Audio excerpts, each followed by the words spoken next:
So I just plugged in this tabletop ice maker that makes the little ice pellets, Yeah, like the yeah, Sonic, the restaurant, Sonic Ice. I think a lot of people call it. I mean, it best, looks like the best. little hail pellets, like Yeah.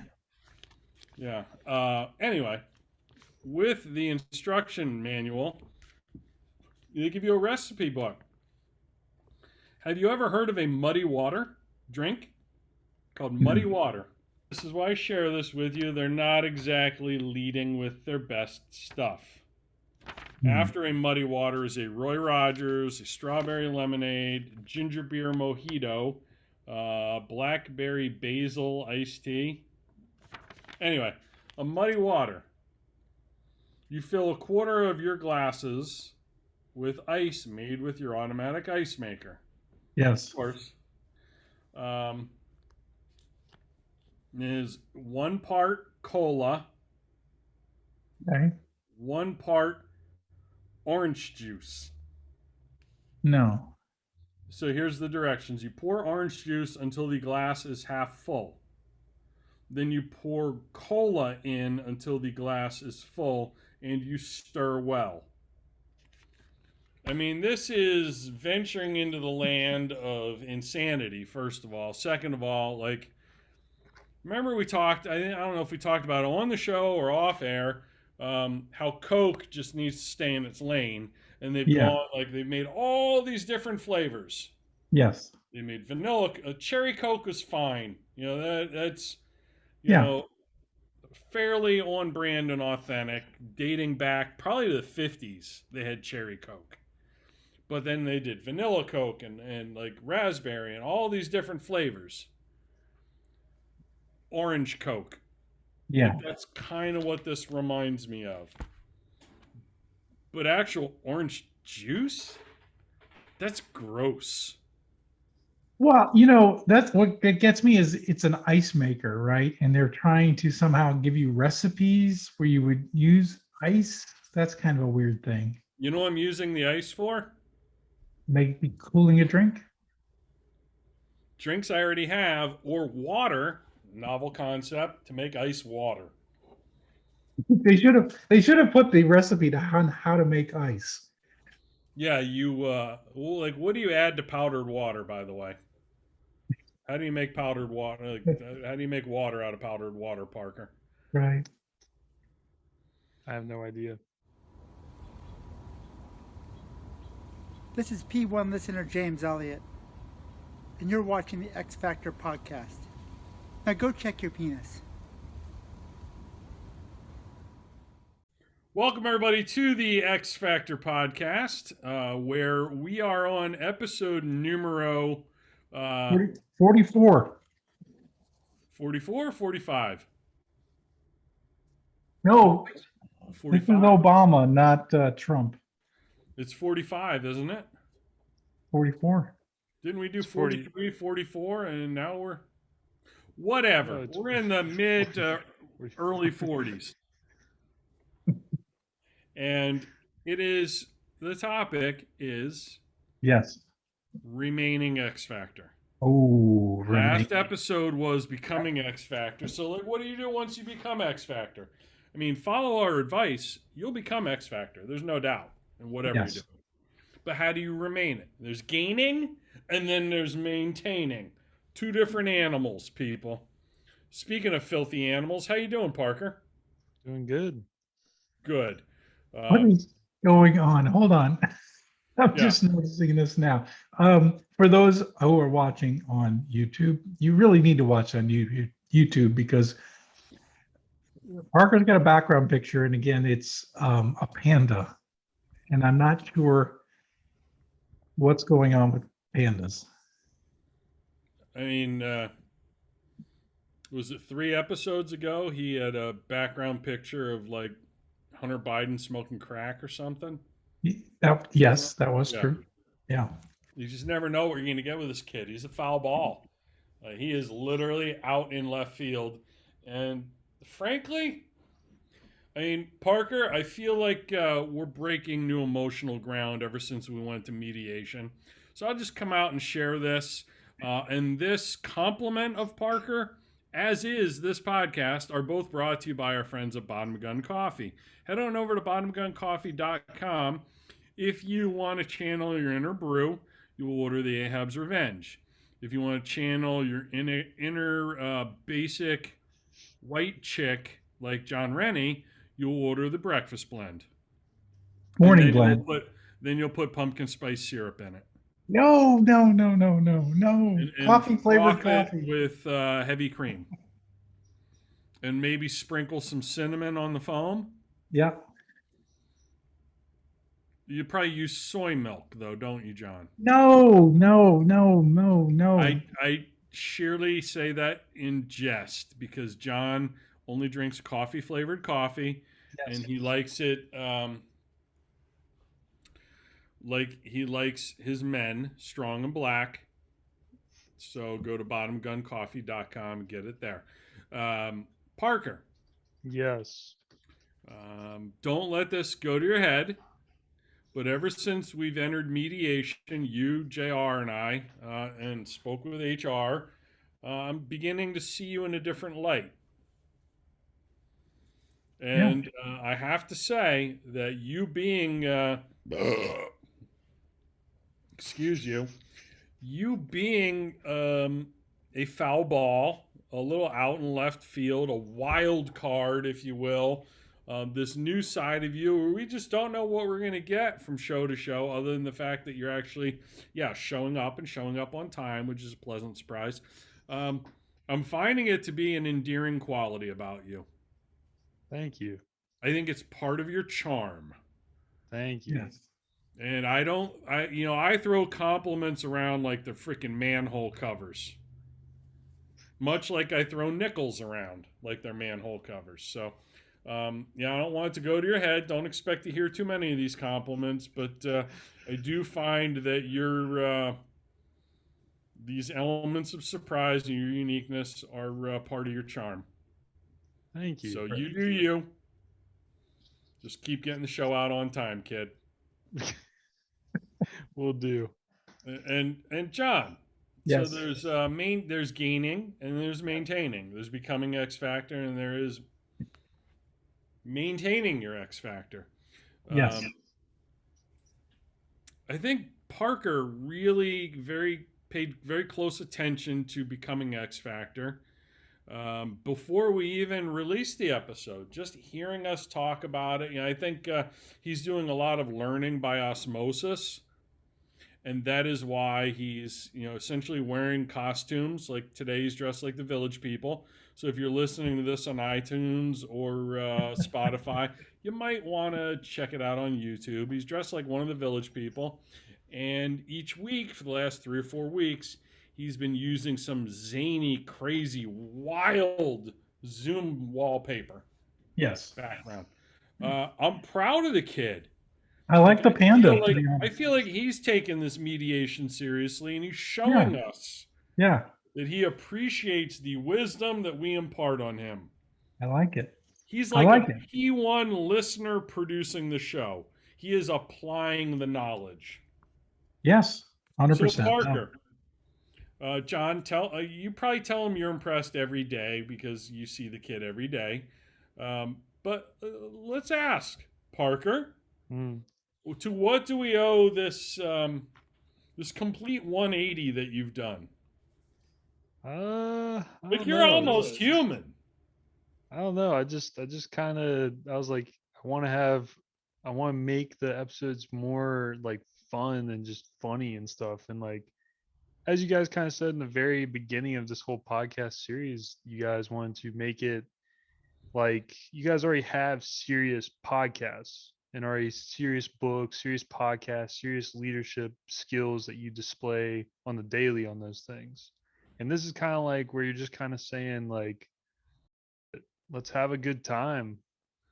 And so this is where we're at. I don't know what's happening.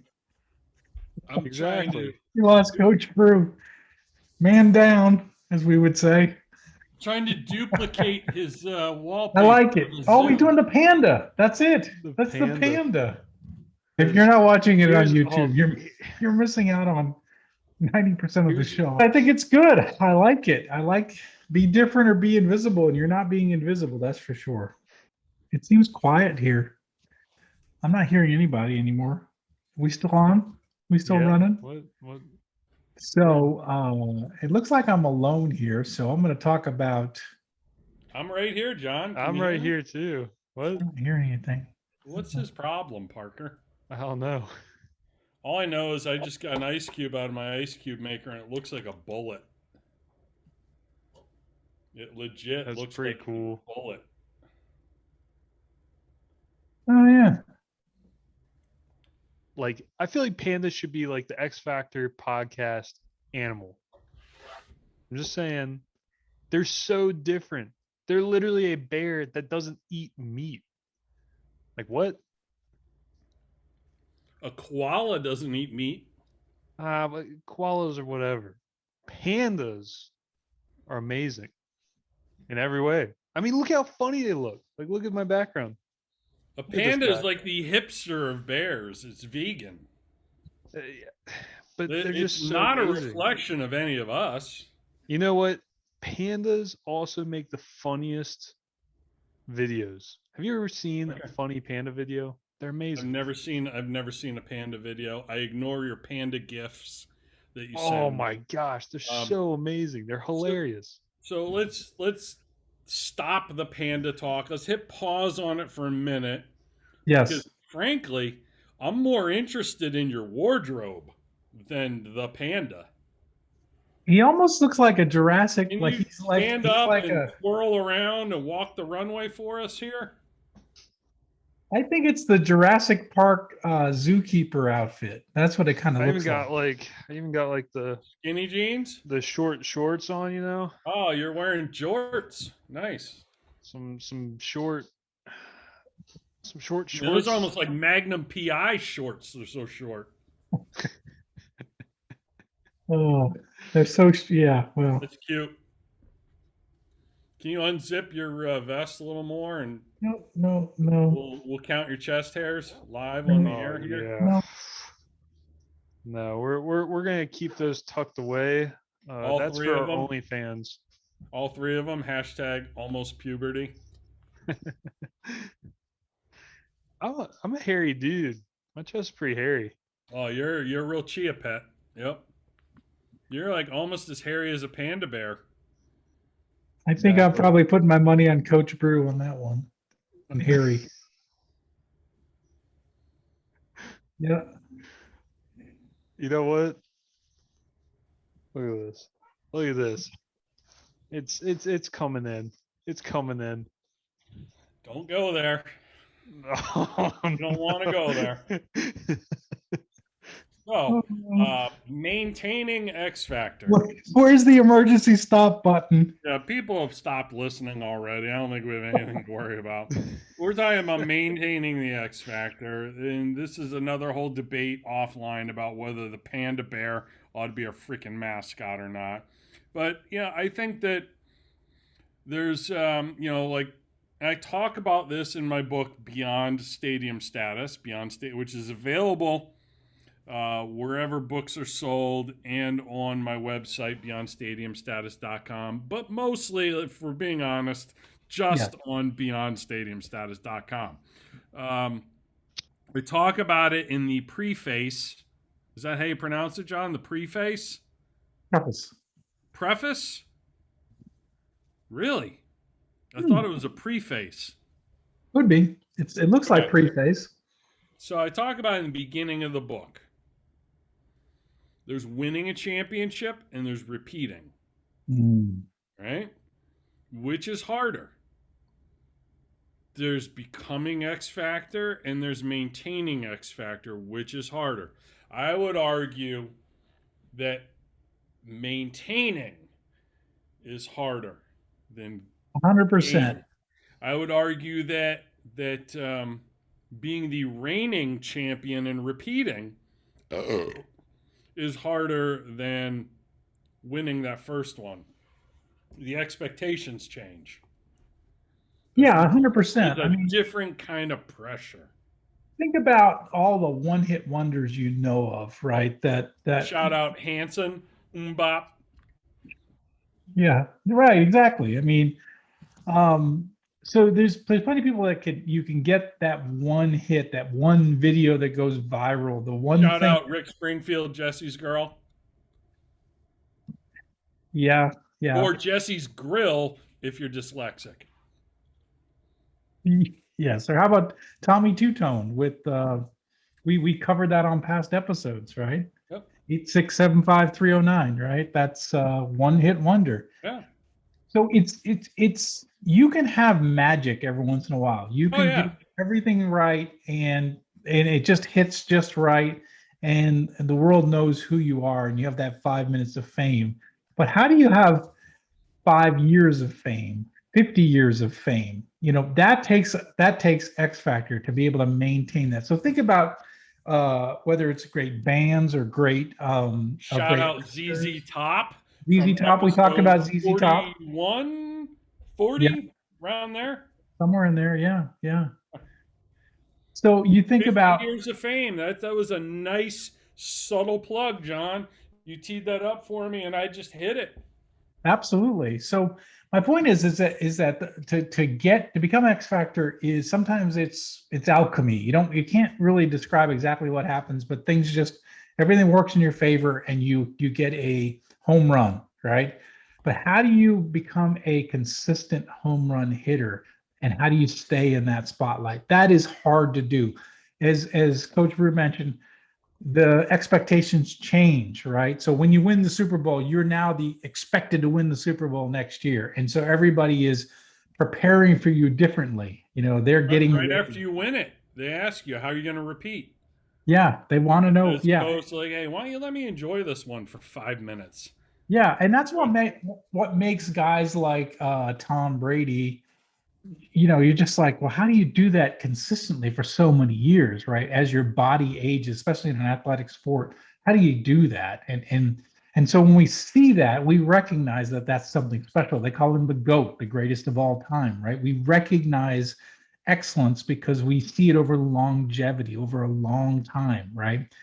And Tom Brady's a guy that's trying to stay on top even as he ages. So he spends a lot of money doing weird things to his body, right? But he's doing it to try to stay fit, stay in shape, and stay competitive even as he ages. His body slows. He doesn't have the arm strength that he used to. Well, he uses his mind more. He practices getting out of the pocket. How do I, you know, his tactics have changed, but his goal remains the same: is to be on top. Really interesting to watch a guy like Tom Brady. How does he maintain that position as the GOAT? Yeah, How do you maintain the X factor? You have to love the thrill of the pursuit. You have to love the climb, so to speak, more than you enjoy the view at the mountaintop. 100%. Yeah, that's exactly You it. have to love to compete. Yeah, I mean, you got to get in there and you got to love the process.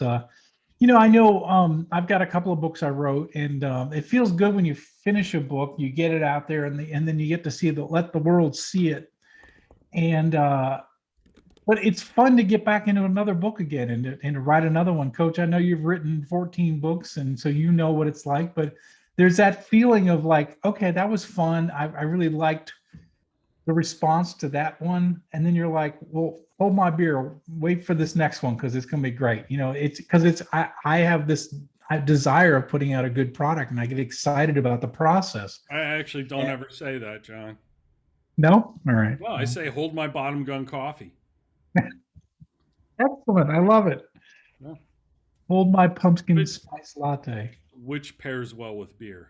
Yes, I think you have a beer sponsor for us, don't you?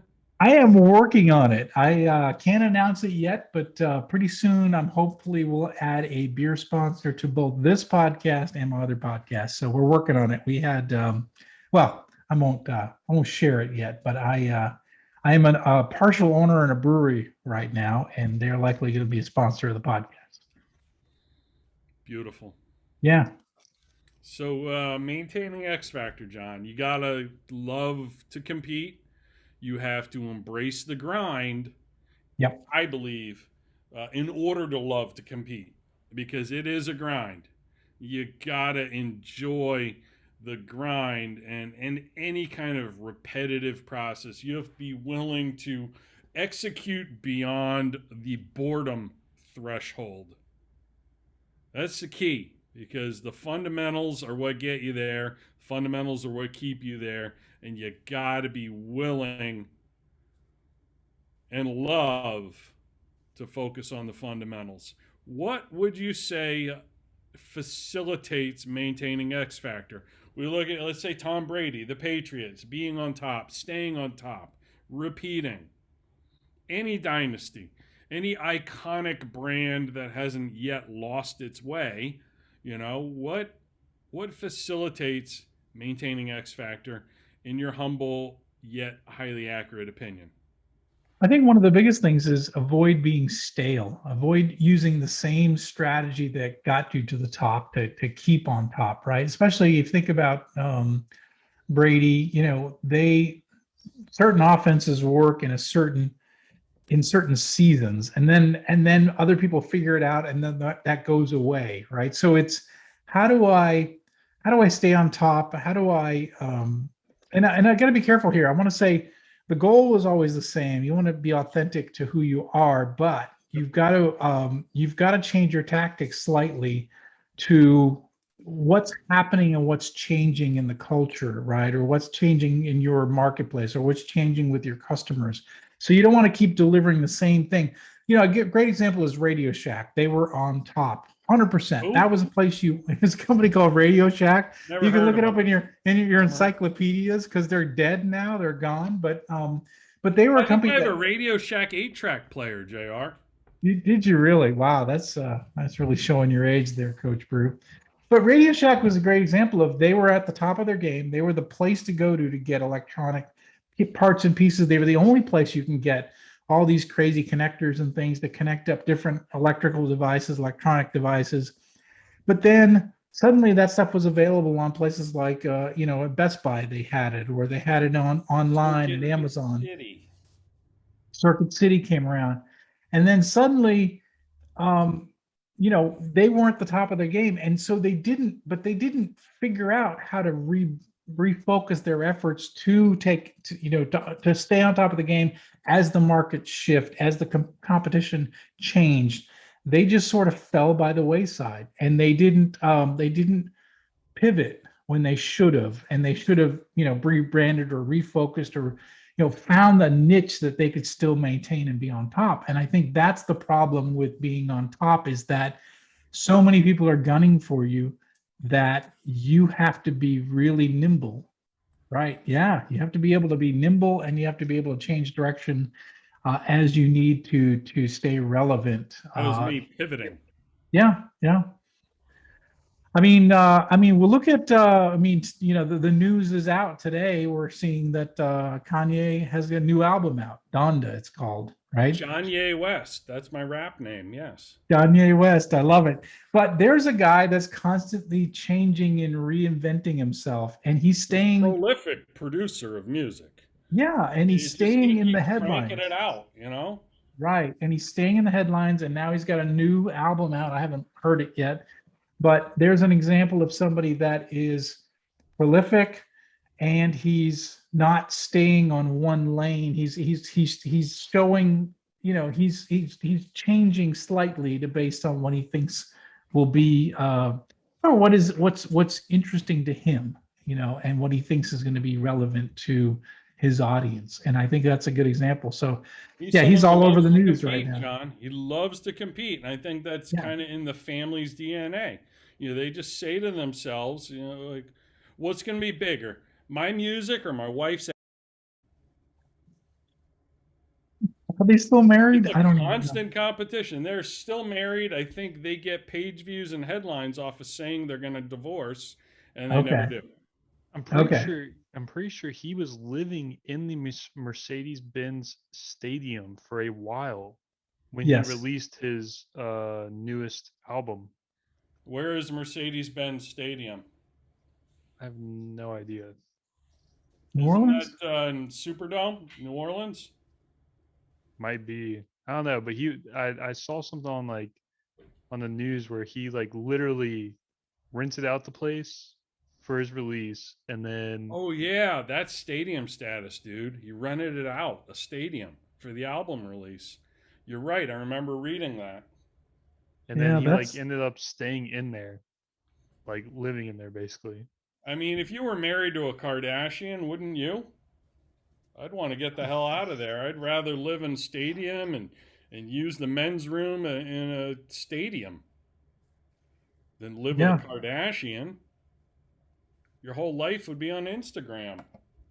yeah, that's true. You'd have no privacy. Not that Kanye is a fan of privacy, but no, to your point, like he reinvents himself. And I would use a different example of someone who maybe wasn't insane because, Kanye has, like remember he ran for president?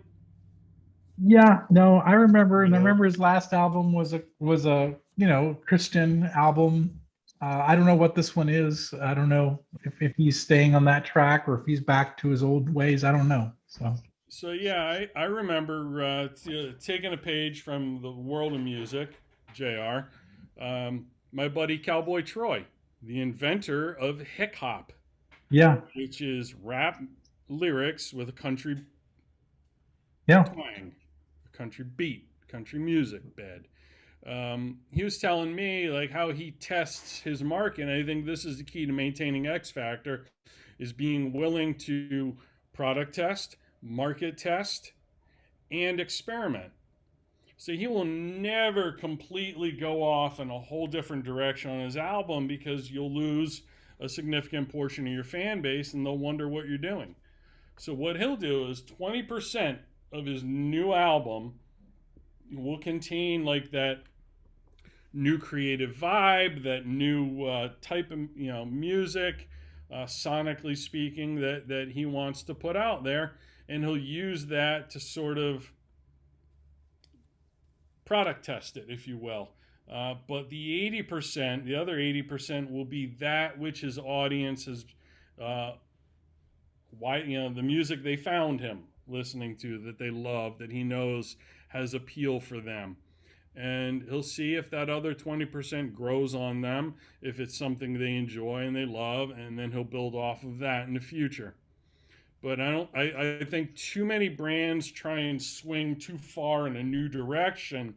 And I'm not saying always stay in your own little lane, but don't put your blinker on and swerve 5 lanes across traffic.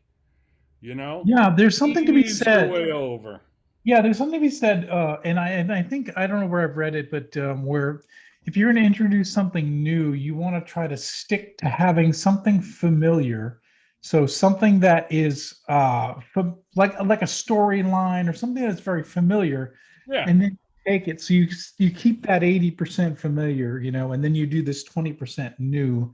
And then when you do that, people are comfortable with the familiar. And they say that when you're writing music, a lot of the why music all the same, it almost sounds the same, is because we like the familiar. We're used to a beat, we're used to something, and then you introduce a different element to it, and then you're adding on to it. So staying with that familiar, what makes you great? Why do people like you? Stay with that, but then add something familiar or something unique and special in your next iteration of the product or what have you. I mean, that's really what it's all about, is like keeping people that like you and like your brand and like what you're doing, stay with that, but then add something special, something different, a different twist that they hadn't seen before.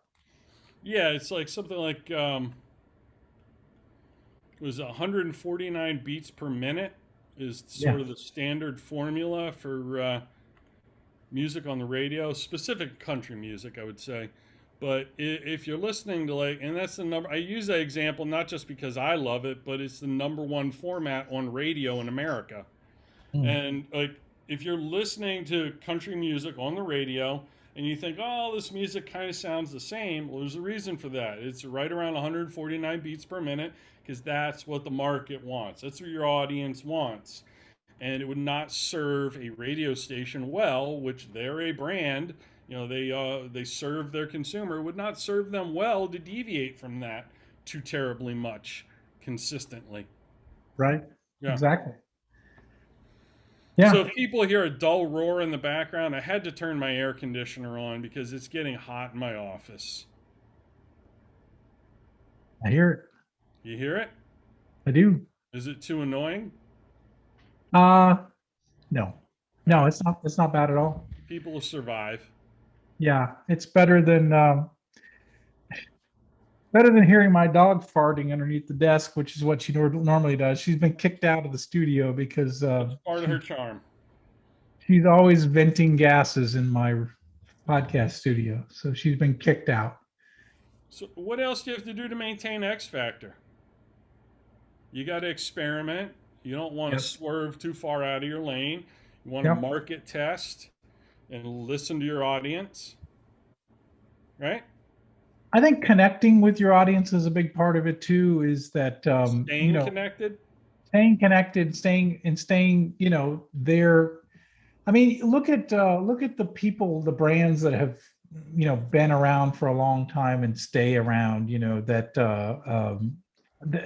do that through having loyal fans, right? Loyal people that buy their products, and they stay connected to those customers. I think of like Jeep, right? Jeep is one that has, or you could even go with Harley Davidson, right? These brands that connect really well to their user base, right? So there's a culture behind their brand, right? Yee Apparel, right, is a great example of a company that is really engaging with their fans, and they're connecting with their people, and they've built a brand that there's a, I don't know how to say it, but there's like a cultural following to that brand, like Jeeps. Yeah, absolutely. There's a certain ethos to the brand, and it matches the consumer. And I think what you're seeing now more than ever, to your point, John, of maintaining that connection is, well, you had a connection with your audience, but they migrated from the platform you connected with them on. You better move with them. So you're seeing a lot of these brands migrate from Twitter to Instagram, and then Instagram to TikTok. Yeah. And so many of these brands, several of which you just referenced, didn't start out on TikTok, but they knew their user base, their customers were there, so they met them there to continue this ongoing conversation they want to have with their audience. Well, it's kind of, in a way, what we're trying to do with this podcast too, with our P1 listers, is having them involved, have them, we've had a lot of ad reads lately that have been playing on the podcast, which you're hearing the listeners, so there's a culture around X Factor that we want to build. And I think you're starting to see it with the ads. And, on episode 50, we're going to be doing a live event, and that kind of thing is where we're connecting with the people that are listening to this podcast. And so I think, look, I mean, I never expect that anyone will put an X Factor logo tattoo on their arm, but the people that tattoo Jeep logos and Harley Davidson logos and probably Yee Apparel is because they believe in that brand, and that they identify with that brand and that mindset.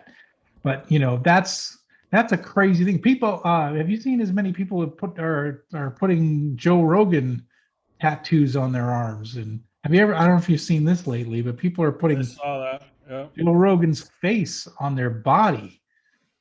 I mean, seriously, that's a little weird. Like if I was Joe Rogan, I don't want to see my face on somebody's body. It's stalker weird. Yes. But it's also quite a compliment. So I kind of see both sides of it. 100%. Yeah, the whole tattoo thing just reminds me of a funny story. X Factor stadium status artist Kenny Chesney, before he was stadium status in stature, was just kind of. He looked like everyone else. He dressed like everyone else. He sounded like everyone else. This is before he Yeah. became kind of like a country version of Jimmy Buffett, which is his lane today. But people used to mistake him for Mark Chestnut. And a lady came up to him after one of his shows, and in his meet and greet line, where like people are buying merch, um, she said, "Oh, it's such an honor to meet you. I've been dying to meet Mark Chestnut, and I really want to get your autograph." And he says, "Do you have a piece of paper? Like, what do you want me to sign? Do you want me to sign like a CD? What?" She's like, "Oh no." And she turns around and pulls her pants down. She wanted him to sign her butt. And he said, I forget what it was, either a radio interview or a podcast interview. He told this story. And she had the map of Texas across both of her butt cheeks. Big state. Yeah. And it was a big girl. And he's like, "Oh, wow. Um, Oh, jeez. I won't ask you where Austin is on your map." Stop it. He said, "I'm going to sign up here near Oklahoma." But it was at that point, that was like he's joking, but then he Right. said, like, at that point, this is a serious crossroads and turning point in his career. He's like, I am just sick of being mistaken for someone else who like has a different first name than me, and like our last names are barely like we share the first four letters of the same. That's it. And it was because like a lot of country artists look the same, sound the same, act the same, sing the same. Jeans, boots, cowboy, Yep. pearl snap shirt, cowboy hat. And that was his look. That certainly was Mark Chestnut's look all those years. So he's like, that's when I knew I had to be different. He got in the gym. He got lean and mean and cut and jacked. He got tan. He'd wear shorts and a tank and, that kind of beach hat. And his music started to reflect the island sort of themes, both in writing and the sound, and no one else is doing that. That's fantastic. That's when his career took off. And I think we just lost JR on the Zoom, but that's okay.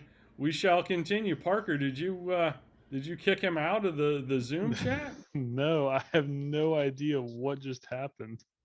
And you can get a free copy of John's book if you use promo code Parker at jonsrennie.com. I forgot to mention that at the beginning of the show. Yeah.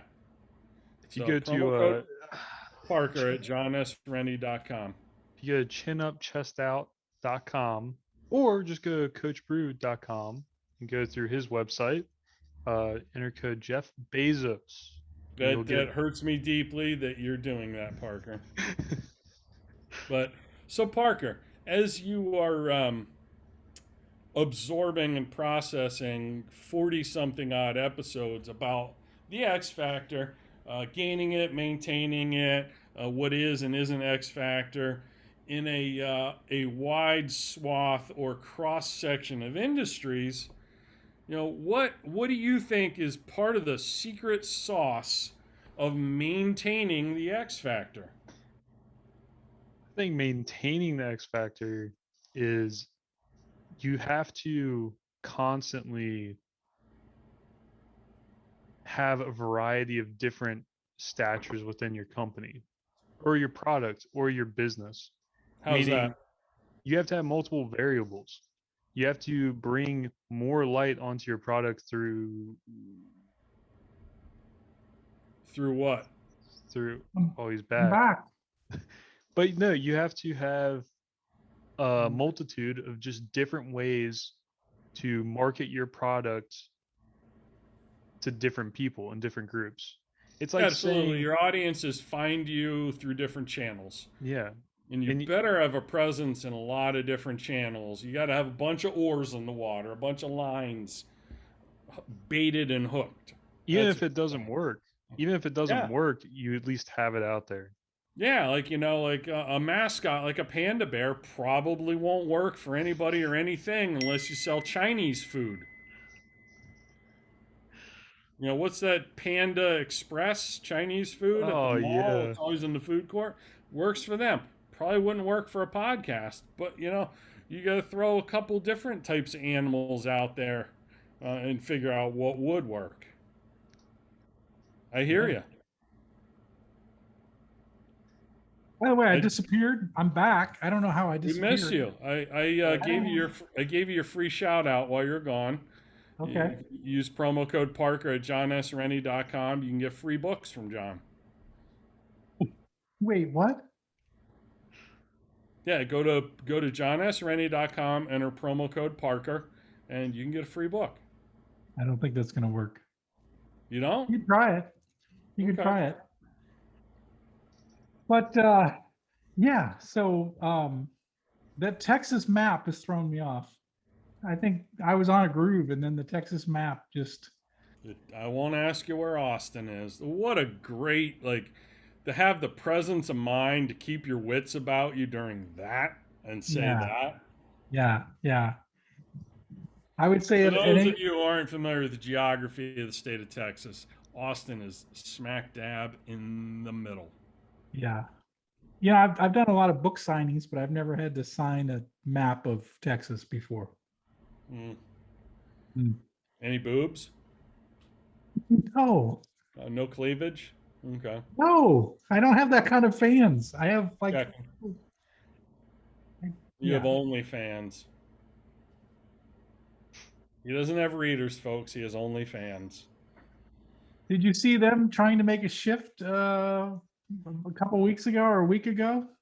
See, they became X Factor. Talk about that. Explain to everybody what you're referencing. I need to grab a drink.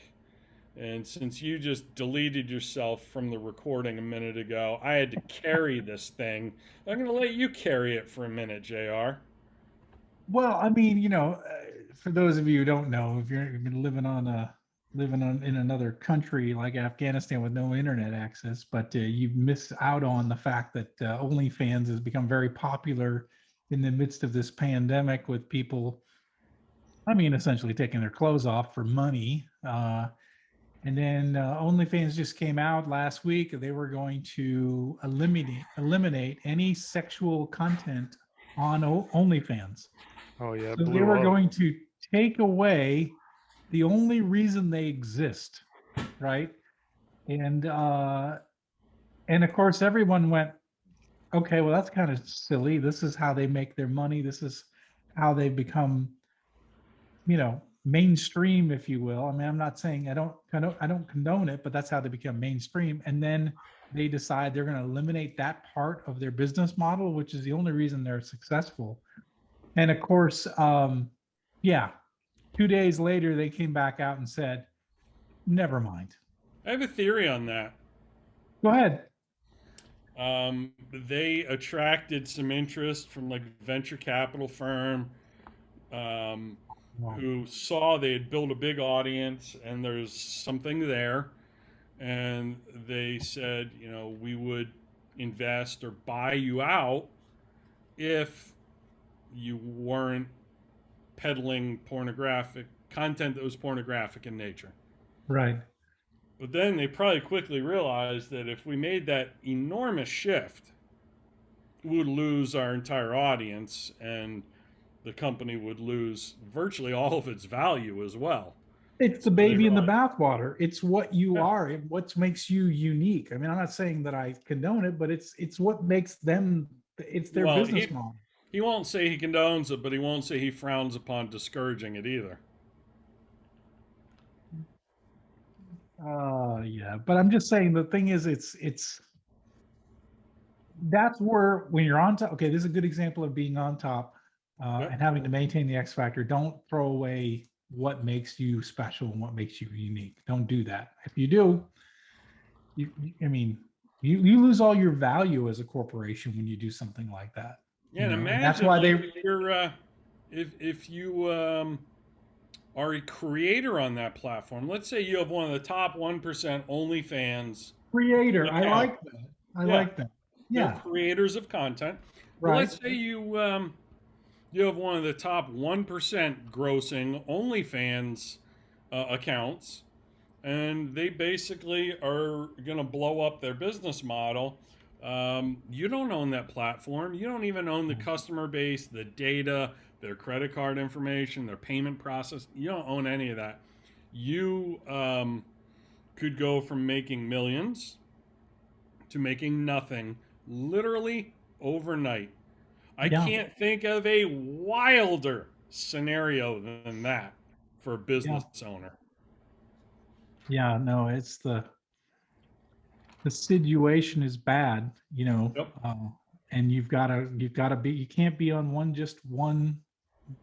platform because you can get. One is the loneliest number that you'll ever see. That was good. I like you breaking into song occasionally.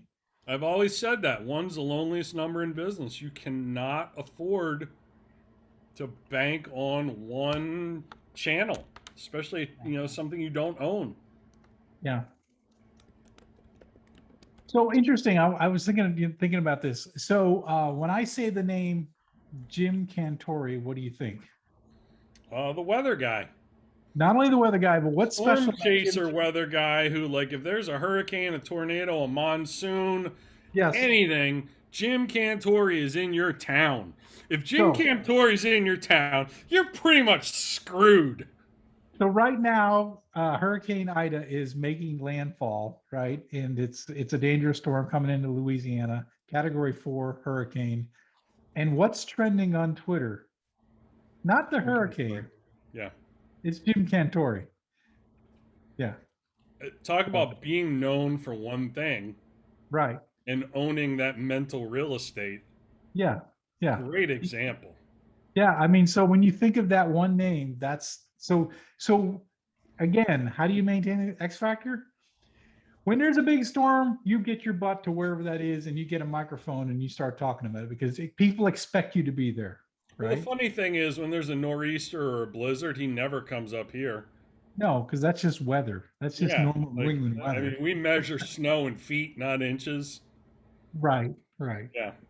He was there was a storm coming into Boone, North Carolina, and he showed up at Boone, and I remember telling my son, "You got to get out. I mean, and Tori's in your town, you got to go." Yeah. So, anyways, I'm sorry to distract, but it's a good example of someone who is known for something. Yep, and, absolutely. And how has he done that? Well, for decades, he's shown up at the scene of these large storms, and he's reported directly from it with a very... Before, there was a 24-hour news cycle, before you could trend, because there wasn't social media, there's probably a picture of him holding on to a street sign so he didn't blow away. It was probably on the cover of a print newspaper at the time. Right. So so he's done this for decades, and that's his X Factor brand, right? That he brings to, even if you don't watch the Weather Channel. I don't even know if he's on the Weather Channel. I don't even know what station he's on, but it's a message you got to keep on keeping on. Yeah. That's another thing too, to just talk about. Like I spent 22 years in corporate America, right? Working at a big corporation. I was a big fish in a small pond. And what the thing is that nobody knew me outside of the four walls of those corporations. And I think in some cases that so Jim Cantori could be that same person. He could be just some guy on the Weather Channel that you don't know anything about, but he has a personal brand separate from the work that he does in his company. And I really would encourage you people, for those of you who are in corporations, maybe you manage a small department, maybe you're running a factory, whatever, maybe you're running a call center, is that people should know who you are, right? You should have a brand outside of what you do for your job every day. And one of the things, the reason I know that is because when I left corporate America, I had nobody knew who I was. I showed up. I'm like, hey, I'm Jon Rennie. And like, who are you? I'm like, well, I've been running businesses for 22 years. They're like, okay, we don't know who you are. And so I had built an audience over 10 years of writing about leadership and writing about leadership issues and, showing up on podcasts as a guest and what have you. And I built a personal brand over time. And so I think what's great about Jim is that everybody knows who he is, but they don't even know necessarily what company he works for, but he does work for a big company. So what's your personal brand? If you're in, you know, and the thing is, especially like John was saying, one is a lonely number. If you're just in one company or just on one platform, that could go away. And then what are you going to do? Right. Yeah, if you're Nobody some knows who you schlub are. who worked at Lehman Brothers and had nothing to do with the mortgage crisis, Right. your job went away anyway. Right. Yeah, Right. you're out, you're gone. So to your point, John, like with Cantori, and I think there are probably a lot of people listening to this right now who are cogs in one of those corporate wheels. Yeah, I was. The Yeah. best thing you can do is go buy the domain name that is your first name, last name.com, and just start 100%. owning that real estate. The best 100%. gift you can give your children is Yep. probably a digital footprint that they can use when they're older. Buy their first name, their last name.com, so they can start controlling the narrative around their personal brand and not allow someone else to control it. It's like, like building a personal brand when you're within the walls of a corporation. It's really kind of like you're building an insurance policy. You're building your repute in the world outside of the walls of that company. So you become known. You have any kind of like expertise or expert positioning.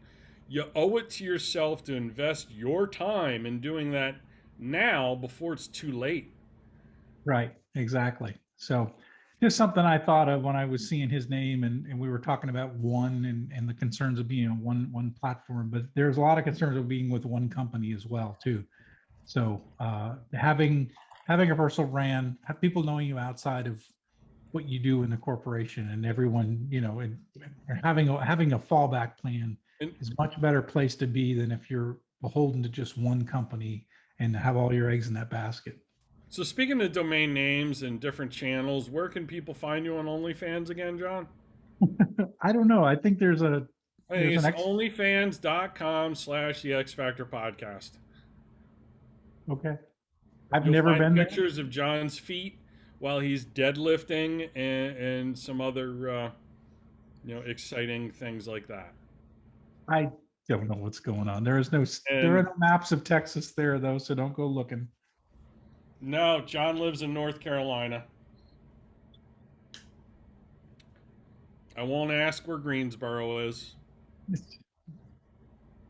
Wow. Yeah, all I can say is wow. That has been the X Factor podcast, maintaining. There's a little inside baseball there. 100%. Maintaining the X Factor. We are rapidly approaching episode 50, Yes. 50, which is a special tribute episode where we bring our P1 listeners live on the air. We're going to do a big Zoom, and they get to sort of rapid fire ask us questions, do a Q&A, do a chat. We'll showcase their personal brands and free shout outs, that kind of thing. John's going to be giving away glossy 8x10s of Parker and a couple copies of his book. If you haven't already gotten a free copy by using promo code Parker at jonsrennie.com, that is. But anyway, the episode's brought to you by our friends at Bottom Gun Coffee. We might even give away a little Bottom Gun Yes. coffee at episode 50. And I would encourage you to become a P1 listener. John, how does someone check their penis and become a P1 listener? Say maybe they are P3 or P2. How do we elevate and separate in order to become a P1 and then be able to join episode 50? Yeah, you want to subscribe, you want to share, but more than that, you want to engage. You want to engage in our content. So, we get on our Twitter feed and start having an argument. You can use the hashtag cancel Parker if you'd like. That seems to be a popular one amongst P1 listeners. But you can also leave us voice messages on on the X Factor podcast website. And actually, we've been encouraging people to create little ads, little snippet ads, and we've been placing those on these episodes. You probably just heard one during this episode. So record an ad, talk to us about why the X Factor, why you listen to the X Factor, and we'll play it on the air. So be engaged. Don't just be a Don't be invisible. Don't be invisible. Yeah, be an engaged listener, be an engaged audience. We will engage in you. And hey, you can come on live on episode 50 with us on Be One of the P1s. And there's some famous P1s now in this episode, this podcast. Now we have some fans that are pretty much Division One lacrosse coach who's a P1. Yeah, so we've got some. Shout out Dan Lawrence. Yeah, so CL Lacrosse on Twitter. Yeah, CL Lacrosse. So yeah, so definitely get engaged. Definitely, leave us a message. Record a small commercial. We've had some video ones come in that are pretty entertaining. Shout out James Elliott. James Elliott, he was reading one of my books sitting in a hammock with some chin up, chest out gear. That's a P1 listener if there ever was one. So. Oh God, yeah, he is. I can't say enough about that character. Yeah. So, anyways, that's what it takes to be a P1, and we encourage everyone to get involved, get excited. We don't require you to get a tattoo of our logo on your arm, but if you do, send us a picture. We'd love to see it. Your arm, just your arm, not anywhere else. Thank you very much. X marks the spot there, Coach Brew. Really does. That's it. That's all I got for you. Go to Bottom Gun Coffee. Get yourself some coffee. If you've been on YouTube, you may notice kind of like the sun it rises in the east and sets in the west. The further we've gone into this podcast, the further down the zipper on Parker's vest has traveled. And quite frankly, it's starting to scare me. So we're going to just shut this thing down right now. He's furrier than a panda bear. Yeah, that's the real reason he likes pandas. He's very white, much like a panda, but he's got his headphones on like the panda has black ears, and he's got like this black layer of fur on his chest like a panda bear. So Parker basically is. I never really for a second ever thought he was human, but now I am convinced he's a panda bear. Could be. And they're both lazy. So take that information, do with it what you will. See you, everybody. This is P1 listener Sarah Swenson, and you're listening to the X Factor podcast, the place I go each week to find recommendations for other podcasts.